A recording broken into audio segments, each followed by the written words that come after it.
When TE releases a device, it feels like a game of roulette. Will the device be broken or will it work perfectly? That is the question. I was willing to take that risk with the K.O.II and got a broken unit. Luckily, I was able to fix it, but not everyone is so lucky. In this video, let's go through even more quality control issues with the K.O.II. Cue the music.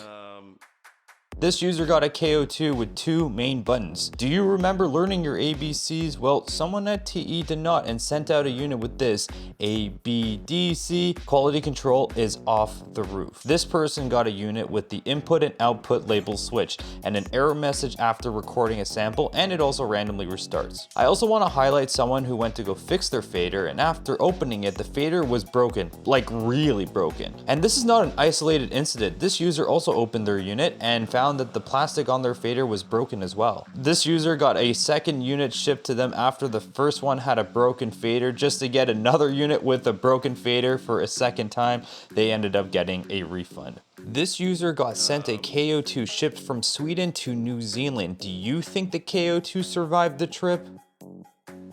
This user got sent a unit with a massive gap. Look at this thing, it's huge, but luckily the unit works. The same can't be said by another user in this Reddit forum that said that they got a gapped unit, but then it stopped working after a couple of days.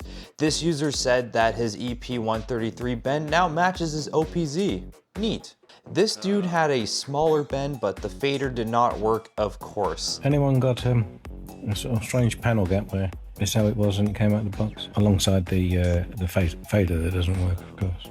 This user has a bent K.O.II and a volume pot that does not work at all. Yikes. Another user has no bend but a volume knob that only works when it's held down. Here's a video of the issue in action. Also, this user has a wavy screen. There is also a big issue plaguing this unit. What is being reported is that the K.O.II will wipe everything from itself on startup. I don't know why this is happening. Some people are saying it's a bad batch of CPUs, but we cannot confirm this.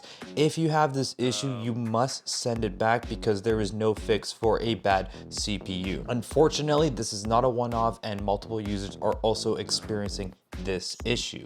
This user experienced something interesting, not a full wipe, but a wipe only on Project 9. They also said that they experienced an error message. However, I think a firmware update may fix these issues. This person's speaker and headphone out is busted. They tried a factory reset and it still did not work.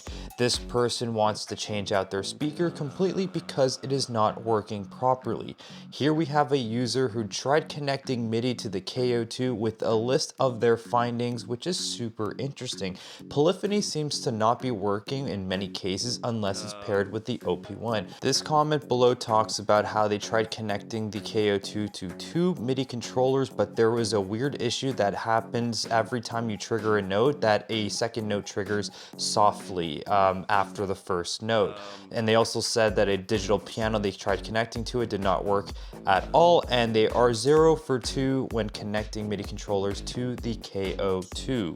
This user got a bag for the K.O.II and not the K.O.II itself, even though they ordered it day one, which must be extremely frustrating. This user got broken packaging with a working K.O.II. How ironic. I want to take a moment and read this shitty poem.